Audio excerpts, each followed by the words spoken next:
can't see. Jessica closed her eyes and opened them again, but the darkness remained.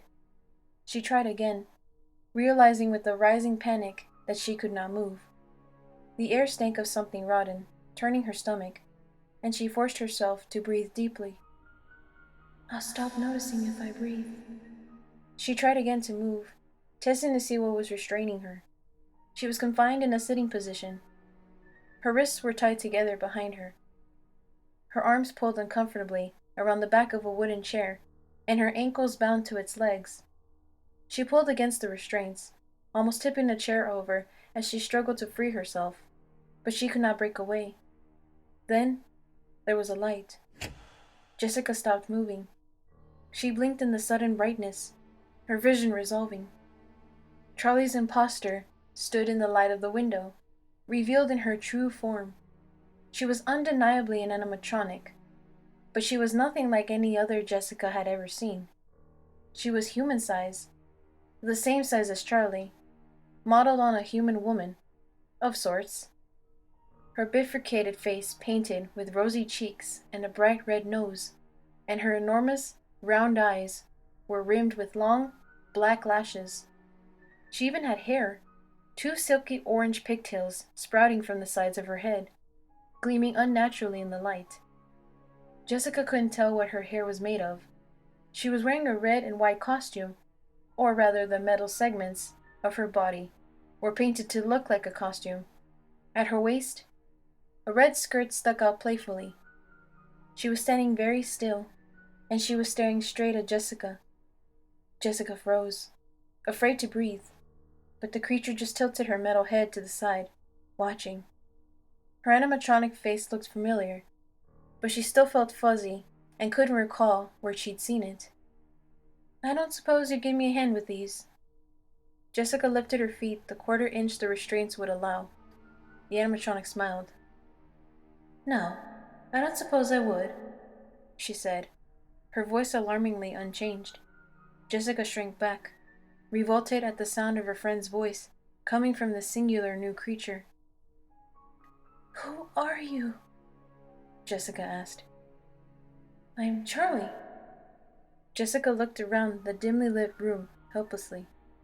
Apart from the chair, the only object she could see was a gigantic, old-fashioned, coal-burning furnace, with a warm orange glow emanating from the thin vents in its door. At least, the creature began. Part of me is Charlie. She held her hand out in front of her, studying it. Jessica looked up, and suddenly it was Charlie, standing in the light of the window, looking confused and innocent. It's strange, the animatronic said. I have these memories.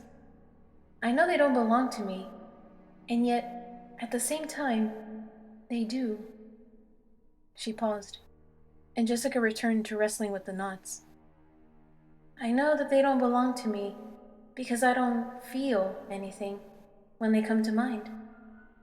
They are just there, like a long road you walk on, lined with billboards of things happening somewhere else. Oh, what do you feel?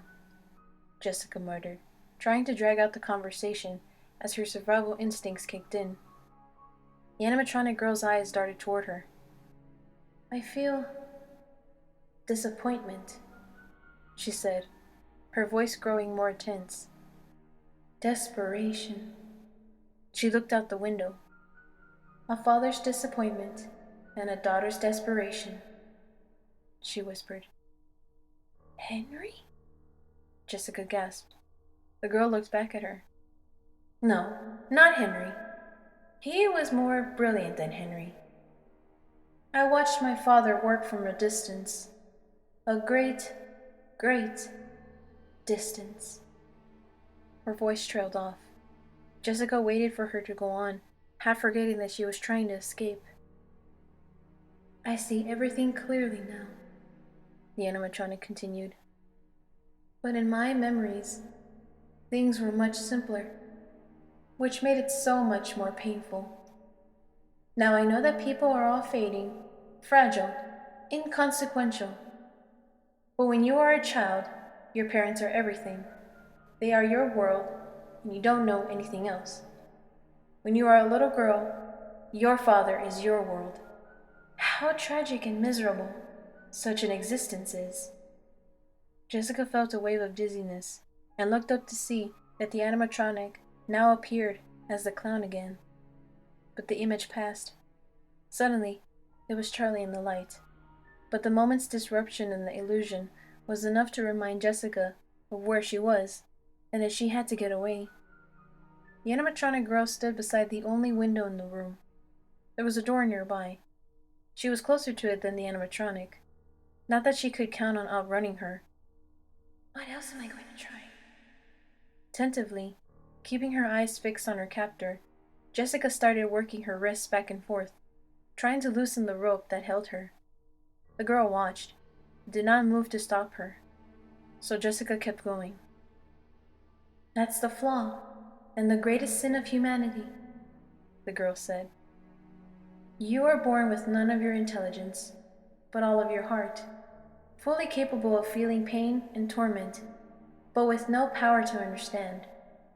It opens you up to abuse, to neglect, to unimaginable pain. All you can do is feel. She studied her hands again. All you can do is feel, but never understand. What a sick power it is that you are given. The ropes only seemed to tighten as Jessica pulled at them, and Jessica felt tears of frustration pricking at her eyes. No wonder she doesn't care if I try to escape, she thought bitterly. If I could just see the knots. She stopped moving and took a deep breath, then closed her eyes. Find the knot, ignore the robot. Jessica fumbled with her right hand, searching for the end of the knot, bending her wrists painfully. At last, she found the end of the rope and grasped it.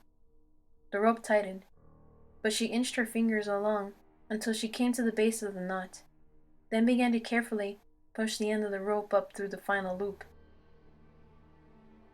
I wanted so desperately to have been the one on that stage, but it was always her.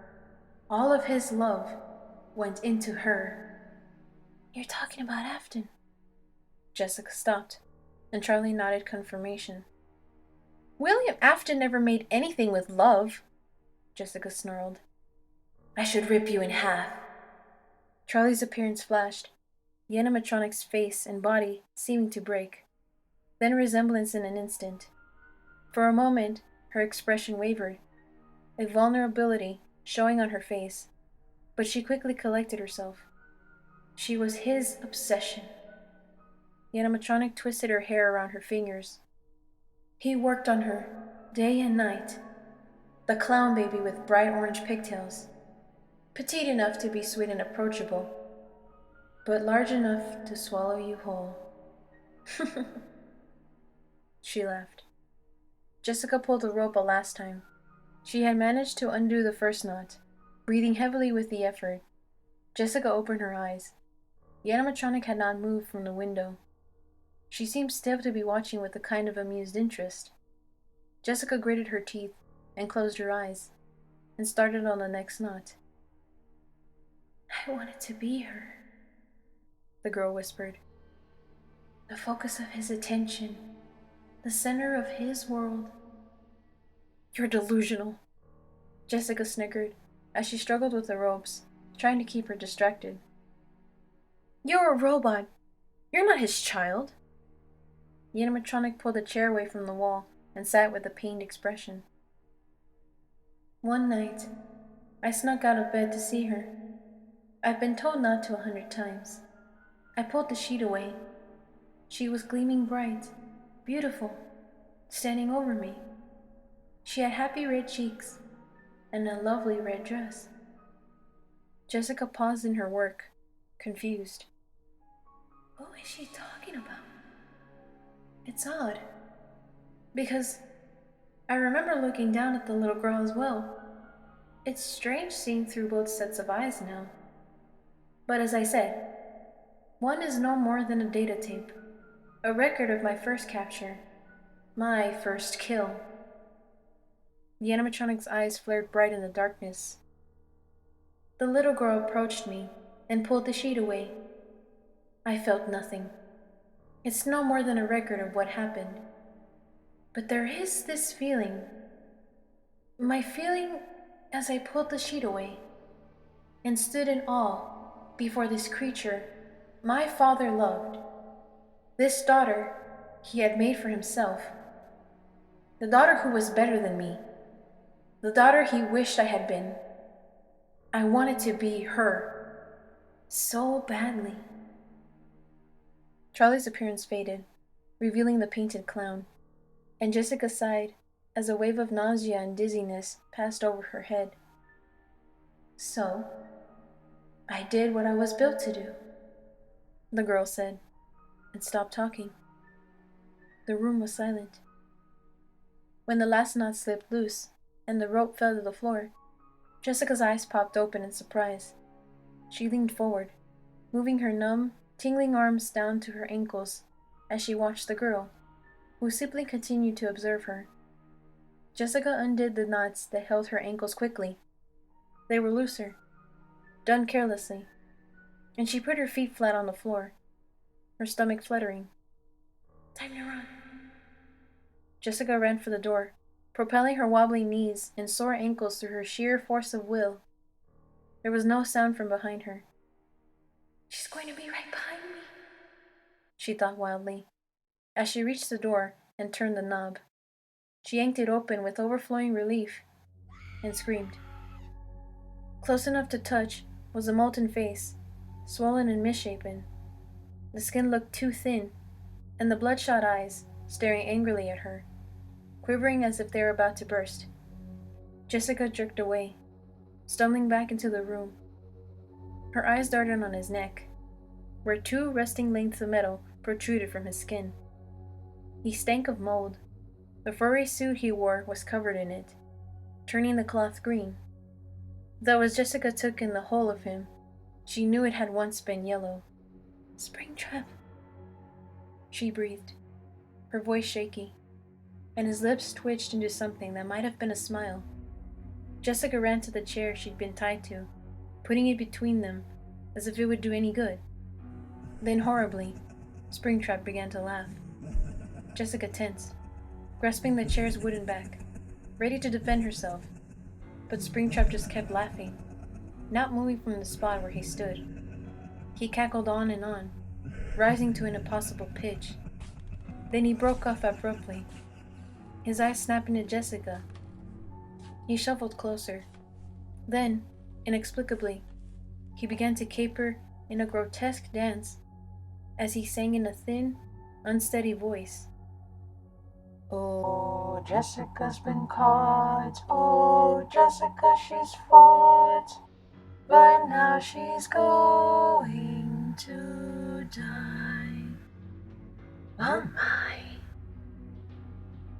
Jessica glanced at the animatronic girl in the corner, who looked away as though disgusted.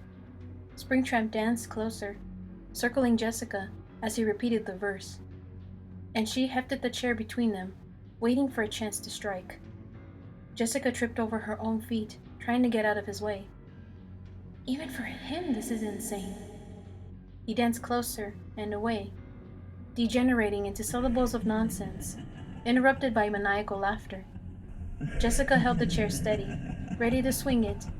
Suddenly, Springtrap froze in place. Jessica's arms wavered, and she set the chair down with a thud. Springtrap didn't move. Even his face was completely motionless, like someone turned him off. She had barely finished the thought when his whole body went limp, collapsing on the floor with a clatter. He flickered. Then Springtrap faded away, leaving in his place a blank, segmented doll. Jessica whirled to look at the animatronic girl. She was still watching, without expression. Enough theatrics. A rasping male voice came from the open door. Jessica, isn't it? The voice wheezed. She squinted, unable to make out anything in the dim light. I know that voice, she said slowly. There was a whirring sound coming from the doorway, and soon Jessica could see something roll into the dark. An automated wheelchair of some sort. He was dressed in what looked like white silk pajamas and a black robe of the same cloth, covering him from chin to toe. Black leather slippers on his feet. Behind him, 3 IV bags hung from a wheel stand, the tubes extending up under the sleeves of his pajama shirt. His head was bald, covered in rigid pink scars.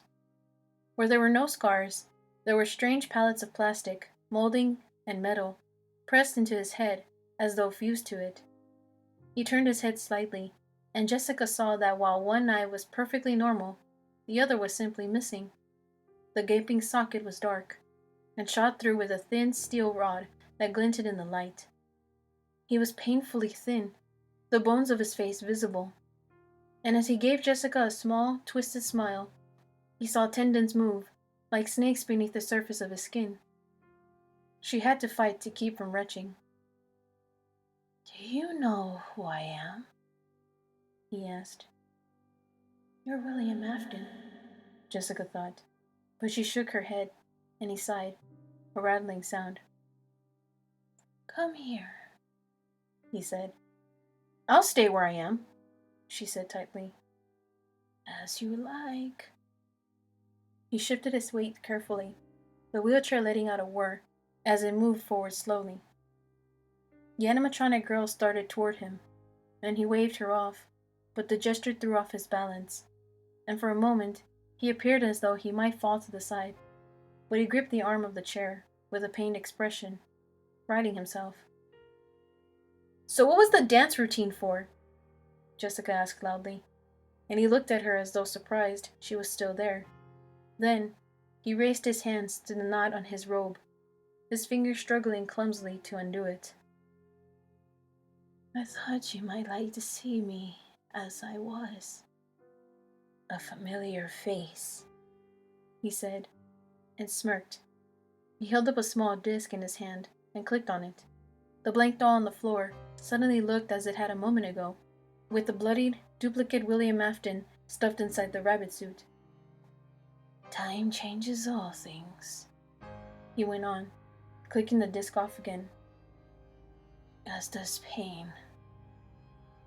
When I called myself Springtrap, I was ecstatic with power, delirious over my newfound strength.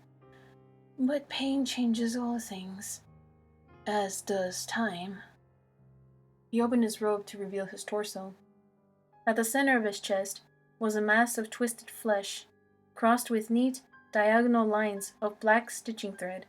Rippling out from the wound were the marks of the springlock suit, some scarred over the years before, and some scarcely healed. The skin, a shiny, angry red. He raised a hand to the wad of stitches, careful not to touch it. "Your friend inflicted this new wound," he said mildly, then bent his head slightly forward, calling her attention to his neck. She took an involuntary step closer, and gasped. His skin was gone, she thought at first, the innards of his neck laid open to the air. "But the blood, he'd been dead." Jessica took a long, slow breath, feeling lightheaded as she tried to make sense of what she saw. The wound had been covered with something else, plastic, maybe. She could see where the surrounding skin had fused to it, healing red and ugly. Through the clear material, whatever it was, she could see his throat. She didn't know enough about anatomy to name the parts, but they were red and blue. Blocks of muscle and strings of veins, or tendons. Wedged in among them were things that never belonged inside a human body. Small scraps of metal, embedded in the tissue. There were too many to count. The man moved, and they glinted in the light. Jessica gasped, and he wheezed, clearly struggling to breathe, with his neck turned the way it was. Something caught her eye as he moved, and she leaned closer. She was almost touching him now, and the smell was awful, a noxious perfume of disinfectant. She peered through the clear shield and saw it. A spring, its coils wrapped tightly around what looked like the 3 veins. The sharp ends plunged deep into red muscle tissue. Jessica stepped back and almost tripped on the fallen mannequin that had been Springtrap. She kicked away the jumble of limbs, recovering her balance, and looked into the man's mutilated face again. "Yeah, I know you. Didn't you used to be a mall guard?" she said, his fists clenched and his eyes darkened with fury. "Spare me. Dave the Guard was a character one concocted on a moment's notice to play you for a fool. You and your friends. It was insulting. It doesn't take a great despot to pretend to be an idiot, Night Guard. As long as you can get around inconspicuously. I have not been inconspicuous for some time. It hardly matters now, anyway. And this is all that's left of me." His voice gargled with despair. "Come sit with me, Jessica." The animatronic girl dragged his IV stand with one hand, helping him back to a corner, where more medical devices and a reclining chair awaited. Jessica eyed the door, bracing herself to move, when the quiet was broken by what sounded like a child's scream in the distance. "What was that?" Jessica said. "That sounded like a kid." The man ignored her and settled back into the furnished chair. The animatronic girl busied herself with the machines around him, attaching electrodes to his bare scalp and checking the IV bags. A monitor began to beep at slightly irregular intervals, and he waved his hand. "Turn that off. I can't stand the sound of it. Jessica, come closer." "Stay alive? Play along," Jessica thought to herself, as she warily picked up the chair she'd been tied to, carried it over to the man, and sat. Jessica trained her eyes on the animatronic girl as she strode across the room, gripped the handle, and pulled a long table straight out of the wall, as if they were going to view a body in a morgue. Jessica clasped her hand over her mouth as fumes of oil and burning flesh washed over her. There was something lying on the table, covered with a plastic sheet. Jessica leaped up again and backed away. "What is this? Who did you murder now?" she demanded. "No one knew," William sputtered, almost as though he was trying to laugh. The plastic crinkled. Something was moving inside. "What have you done?" Jessica gasped. The animatronic girl took a cotton ball from a bag nearby, wetted it from the bottle in her hand, and wiped it thoroughly up and down the metal fingers of one hand, then dropped it into a trash can at her feet. She took another piece of cotton and repeated the process, continuing over the surface of her hands and forearms up to her elbows. "She's sterilizing herself." Jessica turned to the man in the chair, keeping the girl in her peripheral gaze. Behind him, the animatronic girl was sterilizing a scalpel, using the same care she had taken with her hands. "Here, I thought you cheated death," Jessica said, almost feeling sorry for herself. "Oh, believe me, I have. You have only seen one fraction of what was done to me. The sharp will know that even dozens of surgeries, and I have had dozens, could not remove." He slowly rolled up the sleeve of his pajama shirt, revealing 2 stabs of metal embedded in his arm, both dotted with ragged pieces of gray rubber. "Parts of that costume have become a part of me." The animatronic girl took what looked like a pair of scissors out of the drawer and began to swab them clean, dabbing gently along every surface. "But the fake blood." Jessica closed her eyes, shaking her head. "Charlie said that Clay found fake blood at Freddy's." "There was fake blood. You faked your death." Afton coughed, and his eyes widened. "I assure you, I didn't fake anything. If your buddy's friend found fake blood," he took a steadying breath, "it wasn't mine. I bled, just like everyone else." He finished and smiled, giving Jessica a moment to think before continuing. "I gave you a monster. He gestured toward the collapsed doll that had been Springtrap. But I assure you, I am very, miserably human. He paused again, a surge of anger crossing his face. My scalp was torn from my head when I escaped that costume. All but this piece here. He touched a small patch where his hair still grew. Scraps of metal are interwoven through every part of my body that has not been replaced with artificial tissue. Every movement causes me unimaginable pain. Not moving is even worse. I'm not going to feel sorry for you, Jessica said, suddenly, braver than she felt. Afton took a breath and stared at her blankly.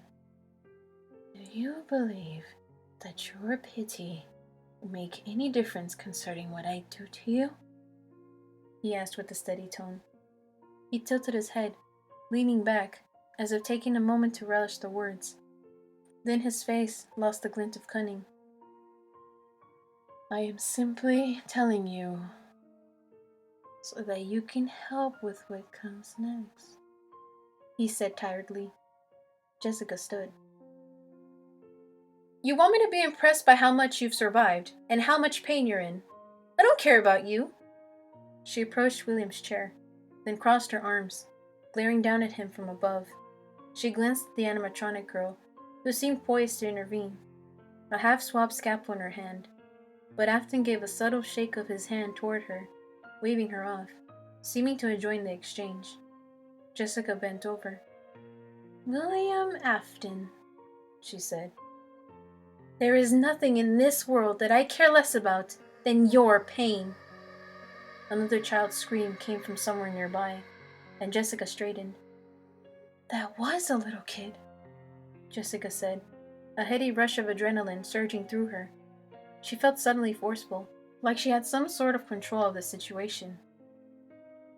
You're the one who's been kidnapping those kids, aren't you? She demanded, and Afton smiled weakly. I'm afraid those days are gone for me. He laughed, and looked fondly at the animatronic girl, who looked up at Jessica and smiled delicately. The girl straightened her posture and continued to stare. Jessica took a step back. All at once, the girl's stomach split open at the middle and out shot an enormous mass of wires and prongs.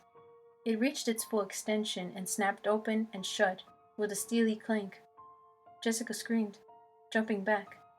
The thing fell to the ground, then slowly recoiled back into the girl's stomach, which closed seamlessly. She smiled at Jessica, running her finger up and down the now invisible line of the opening. Jessica averted her eyes. Baby, that's enough, Afton whispered. Jessica came to attention. Her panic suddenly washed over with confusion. She looked from the girl to Afton and back again. Circus baby, she said, suddenly recalling the sign outside the restaurant. The animatronic girl smiled wider, her face threatening to split in half. You're not as cute as you are on the sign, Jessica said bitingly, and the girl stopped smiling instantly, turning her body toward Jessica like she was aiming a weapon. A high-pitched ringing rose all around them, and Jessica edged backward. That's her chip, Jessica thought. Bracing as if for impact, the animatronic girl held out her arms, as though in a gesture of welcome. Thin, sharp spines like porcupine's needles began to grow from her metal skin, each capped with a red knob, like a pinhead, spaced a few inches apart and extending from her face, her body, and her arms and legs. They grew slowly outward, lining up perfectly with one another to create a false contour all around her body. The girl looked expectantly at Jessica. Give it a minute, the girl said. Let your eyes adjust. The humming sound grew louder, rising higher in pitch until it became painful to hear. Jessica covered her ears, but it did nothing to dampen the sound. Suddenly, a new image snapped into place. Where the smooth, slim, red-headed animatronic had been was a gigantic, cartoonish child. her green eyes too large for her face, and her nose and cheeks painted a garnished pink. She was a perfect image of the girl in the neon sign. Before Jessica could react, the childish image vanished, the needle-like extension snapping back into the girl's body with a metallic snap. The humming stopped. The animatronic girl had returned to her former appearance. William Afton watched her with a gleam of pride.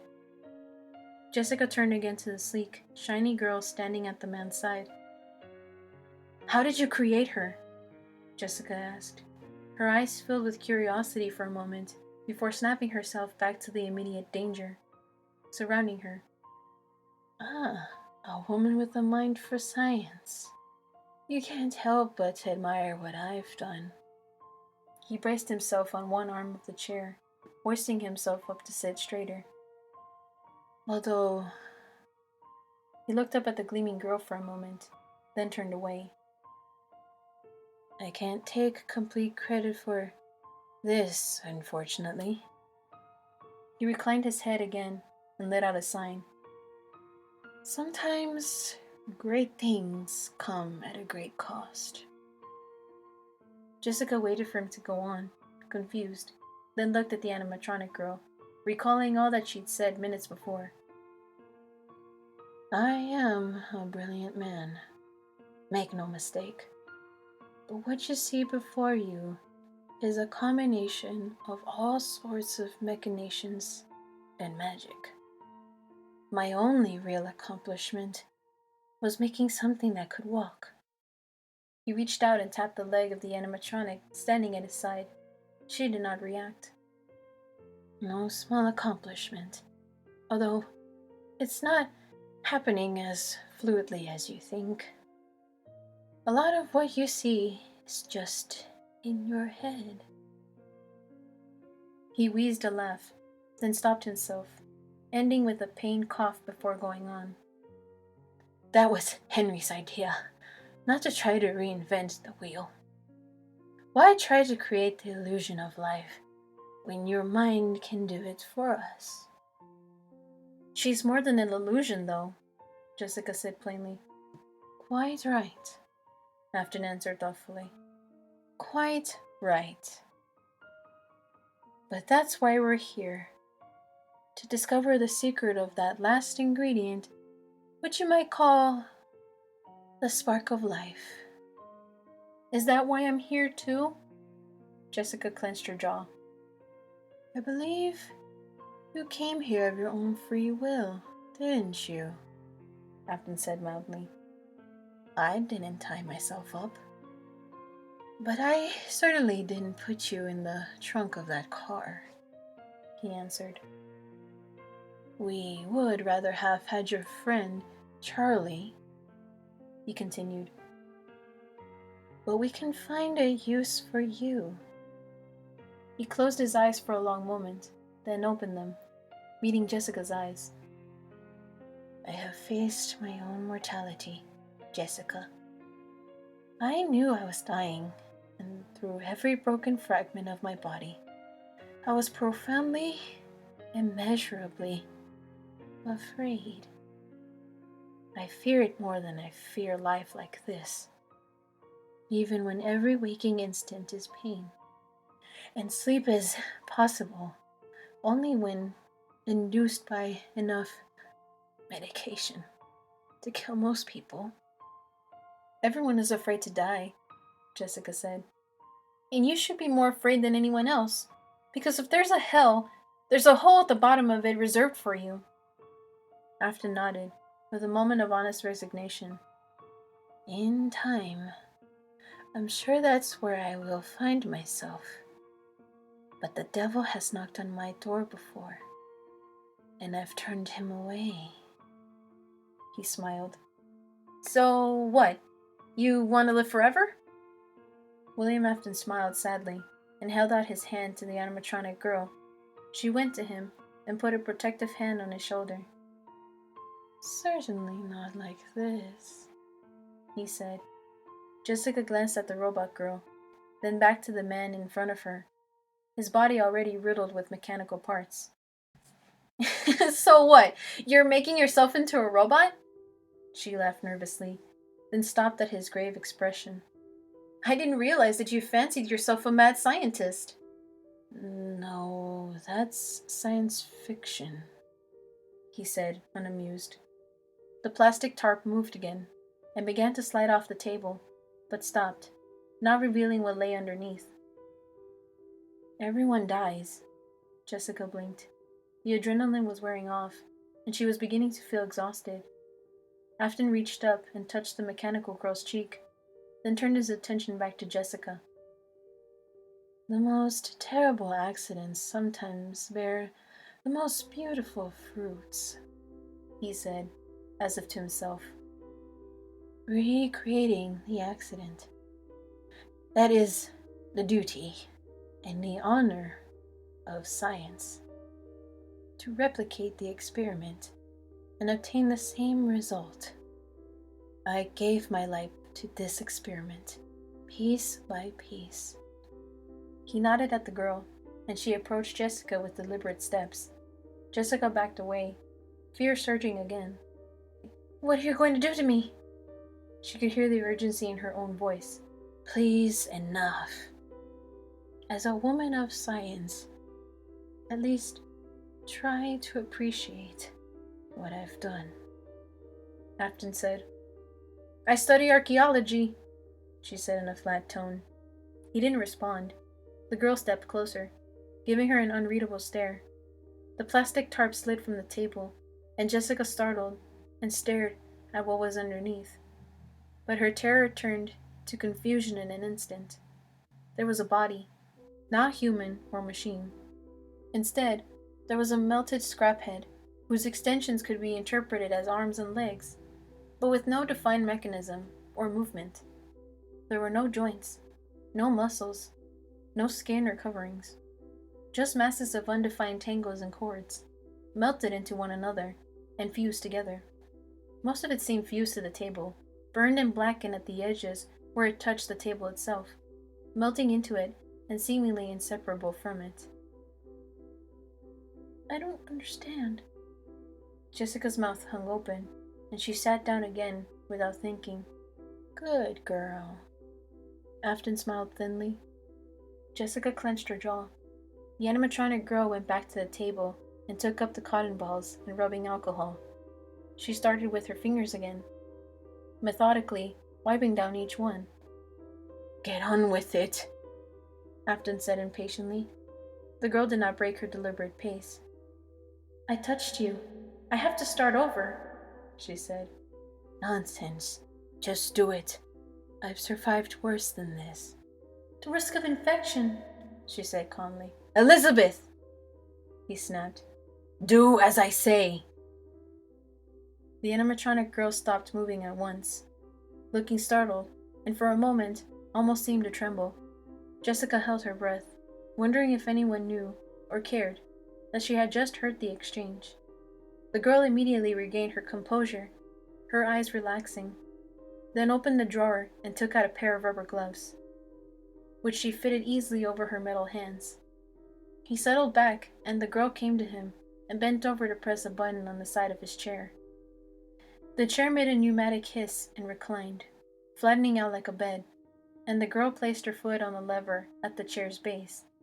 She stepped on it, and the chair jerked upward. Afton made a pained grunt, and Jessica winced reflexively. The girl hit the lever again, yanking the chair up another inch, then stopped, and flipped the monitor back on.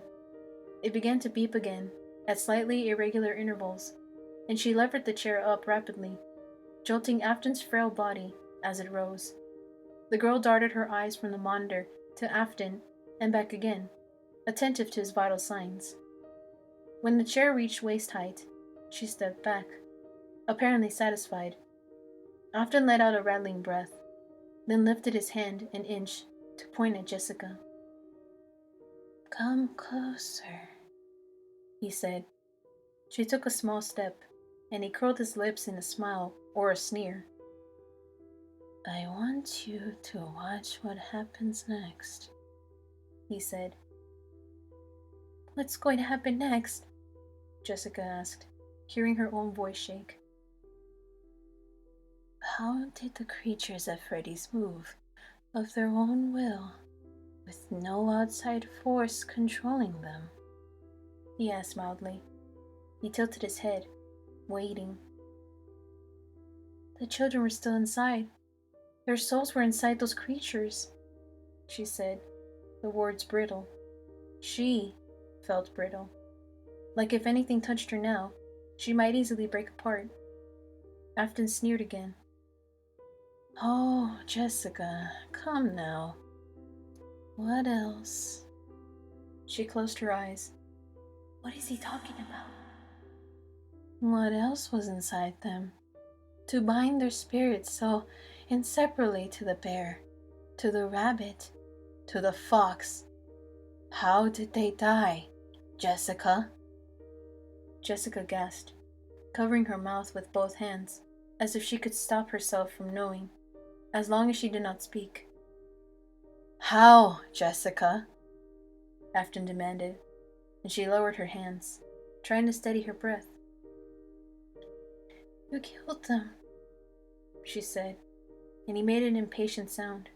She met his eyes again, not flinching from the empty socket. He died in the suits, she said hoarsely. Their bodies were bound inside, along with their souls. He nodded. The spirits follow the flesh, it would seem, and also the pain. If I wish to become my own immortal creation, my body must lead my spirit to its eternal home. Since I am still experimenting, I move my flesh piece by piece. He looked thoughtfully over at the creature on the table. More and more, he murmured, almost to himself. It is a test of the strength of my own will. How much of myself can I carve away and still remain in control? Carve away? Jessica repeated faintly, and he snapped his attention back to her. Yes, I will even allow you to watch, he said with a smirk. No thanks, she said, shrinking back, and he wheezed a laugh. You will watch, he said, then gestured to the animatronic girl. Keep an eye on her, Afton said. I have many eyes on her. The girl went to a cabinet and took out another IV bag. Before she closed the door, Jessica caught a glimpse of more like it, and a shelf of what looked like vacuum-sealed cuts of meat. Her stomach flipped, and she swallowed hard. Jessica started to squirm in her seat. There was a hissing sound coming from somewhere, and a smell of burning oil began to fill the room. The table where the mass of metal rested was beginning to glow orange at its center, and the mass on the table seemed to move slightly, although only out of the corner of Jessica's eye. Jessica snapped back to attention and turned toward Afton. He appeared to be asleep. His chest rose and fell with slow breaths, and his eyes were closed. His eyelid draped loosely over the steel rod in the center of his missing eye, the thin skin hanging into the empty socket. The girl nodded and moved to the table.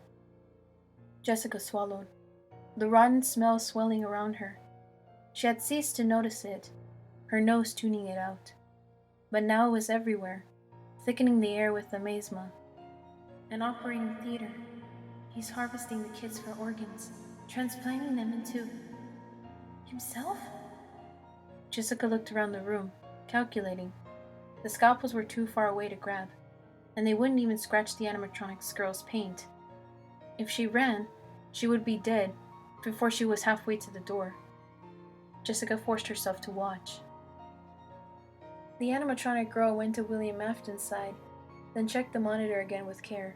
She unbuttoned his pajama top and splayed it open, revealing his chest, and the massive scars that had covered it since before he went by the name Dave. The girl tugged the waist of his pants an inch lower, so that his torso was fully exposed, then nodded, took off her gloves, and replaced them with new ones. Then she took up one of the scalpels. Jessica looked away. You have to watch, the girl said, her voice chilling, a human voice stripped of human intonation. Jessica jerked her head up. The animatronic's eyes were on her. "He wants to see you watch," she repeated, the pleasant veneer cloaking her voice once more. Jessica gulped and nodded, fixing her eyes on the scene before her. "I don't think you understand," the girl said. "Go wash your hands." Shakily, Jessica got to her feet and went to the sink, feeling as if she might pass out at any moment. She turned the sink on and watched the water spiral down the drain, the shiny stainless steel gleaming through in the bright light. "Wash your hands!" Jessica obeyed, pushing up her sleeves above her elbows and washing her hands all the way up to the forearms, foaming up the soap over and over as she had seen doctors do on TV. She rinsed them finally and turned to the animatronic girl. "What am I doing?" she asked. The girl ripped open a plastic package and took out a towel. She held it out to Jessica. "You're going to help." Jessica took the towel and dried her hands, then put on gloves from the box the animatronic girl directed her to. "You know the thing isn't sterile, right?" she muttered, glancing at the mass on the table. Jessica gasped and took a step toward the table. From this angle, she could see more of its form. It was a melted mess, but she could recognize certain elements in the mass, a fused scrap on the table. A leg, a finger, an eye socket. I recognize these parts," Jessica said, but there was no answer. "These look like endoskeletons from Freddy's. The original Freddy's." Jessica began calculating in her head, measuring to herself how much this mass must weigh, and its size relative to the size of the endoskeletons she remembered. Before she could think further, the creature on the table attempted to lift its leg, the makeshift knee bending partially. There was no mechanical device that she could make out. It seemed to be moving of its own will. After a second, it dropped back to the table. "Where did you find these?" Jessica stepped back.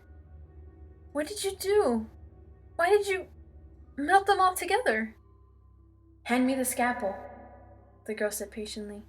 The surgical implements were laid out in a neat row of the rolling table, on a piece of paper, along with a set of curved needles, already threading, and a small, kitchen-sized propelling torch. The creature on the table tried again to lift its leg, and suddenly, Jessica understood how it was able to move. "They're still in there!" Jessica screamed. "The children, Michael!" The creature withered pitifully, as if responding to her voice, and Jessica's heart wrenched. "They're in there, and they're in pain." "I guess I should have kidnapped Marla if I wanted a nurse," the girl said sardonically. "I told you, he wants you to watch. Look over here." Jessica obeyed, feeling her head go light as the girl pressed the scalpel into Afton's skin. "Don't pass out." She drew the blade across his lower abdomen with steady, practiced hands, making a 6-inch incision. She held out the scalpel, and Jessica stared for a moment before realizing she was supposed to take it. "He wants you to watch. It's the only reason you're alive. If you don't watch, then there is no reason for you to be here. Do you understand?" Jessica steadied herself. "Breathe. Don't faint. Think about something else. John, Charlie. No! I'll start crying. Something else. Something else. Shoes. Black boots, knee-high. The kind that look like riding boots. Italian leather." Jessica took the scalpel and set it down, where it had been, and the blood dripped onto the paper, seeping into the fibers. Jessica took another deep breath. The animatronic girl had one of her hands inside the incision and was pulling it back, peering into the wound she had just made. "Scalpel," she said again, and Jessica picked up a new one and handed it to her. "Watch," the girl warned. and Jessica watched as she reached into the incision and cut something inside. Jessica flinched. Shoes. Maroon clogs. Chunky heel. 3 inches. Patchwork stitching. The girl held out the scalpel, her hand still inside Afton's body. Take it. Give me clamps. Jessica took the scalpel and replaced it. Clamps? She asked, starting to panic as she searched among the instruments. They look like scissors, with teeth instead of blades. Open them and then hand them to me. And do it fast. Shoes. Jelly sandals, purple, sparkly. Jessica grabbed the clamps and tried to open them, but they were stuck together, hooked by odd clamps at the top. Hurry up! Do you want to die? Yes, I do! Jessica wanted to shout, but held her tongue. She pinched the scissor handles together, and they came free. She handed them to the girl, relieved, and watched as she struck the pointed end into the opening and pitched whatever she had been holding, clamping it shut. She took her hand slowly out of the wound and looked at Jessica. You have to be faster. Scalpel, then I'll need clamps right away. Jessica nodded. Shoes, green suede kitten heels with a rhinestone strapped to the ankle. She handed the girl the scalpel, then wrestled the clamps open as fast as she could, and was holding them out by the time the bloody blade was returned to her. She watched dizzily as the animatronic girl made another cut, severing something she could not see, and using the last set of clamps to hold it shut. The table behind them began to hiss more loudly, and the orange glow intensified. Jessica took a step sideways to get away from the heat. The glow spread to the creature on the table, and parts of it seemed to turn from side to side. Hold out your hands, the girl said. Platform sneakers, denim, hideous. Jessica held out her hands for the clamps, but the girl left them in place. Instead, she slipped both hands into Afton's open body and lifted out a bloody object. His kidney. That's his kidney. Black leather combat boots. Black leather combat boots. Charlie's black leather combat boots. The animatronic girl held the kidney up in the air for a moment, and blood dripped from it onto her face. Charlie's boots. Charlie! The girl turned to Jessica as she shrank back. Hold out your hands, the girl repeated with cold insistence, and Jessica obeyed, fighting not to retch as the warm organ was placed gently in her hands. It's meat. It's not part of a person. Just think of it as meat. Platform sneakers, stiletto boots, penny loafers. She watched in a daze as the girl took a curved needle and black thread and began to sew William Afton back together, starting with his innards and ending with the first incision, making a row of X's across the left half of his body. At last, she finished, snapping the last thread off with practiced ease. What's next? Jessica asked, her voice sounding faint against the rushing in his ears. Yellow sneakers with a blue streak on the side. Those brown pumps Mom got me. Oh, Mom. The next part is easy, the girl said, pulling the gloves off and picking the kidney up again with her hand and approaching the table where the mass lay. What are you going to do? Jessica quivered. What do you think all this was for? The girl said softly. He told you, piece by piece. Jessica looked down at the creature on the table, glowing orange at its core, and dripping fluid from its various parts, the drops landing with a hiss on the hot surface. This is a transplant, she said. The mass of melted parts for a moment looked human, its demeanor suddenly childlike as it swimmered, and its head turned to face Jessica. For just a moment, Jessica thought she could make out eyes looking back at her. Suddenly, the silence was broken as the animatronic girl clenched her fist around the kidney and slammed it against the creature's chest, pressing so hard that the metal underneath sank inward, embedding the kidney deep inside where it gurgled and hissed. More fluid seeped out the sides of the creature and burned on the table as the girl wrenched it back and forth inside. She pulled her hand from the cavity she had created, her hand charred black, and rested it at her side, extending and retracting her fingers as though making sure they still worked. "Now we are done," she said. She brushed past Jessica and went to the cabinet, and emerged with a long needle. She strode purposefully to William Afton's side, stopped with her fist raised over her head, then brought the needle down, plunging it into his chest. A second passed, then he heaved an enormous breath and groaned. The girl pulled the needle from his chest and set it gently on the table beside him. William Afton opened his eyes, and a single eyeball moved back and forth between Jessica and the animatronic girl. "Is it done?" he asked. Jessica screamed. The intensity of it roused her from her daze, and she screamed again, letting the sound drown out everything else. Her throat went raw, but she screamed again, clinging to the roar of her own voice. For an instant, she felt like if she kept screaming, nothing worse could happen. The air around the girl shimmered, and Jessica's vision blurred in front of her. Something was moving. In a movement, her eyes cleared, and Charlie was standing in front of her. "Jessica, don't worry! You can trust me," Charlie said cheerfully.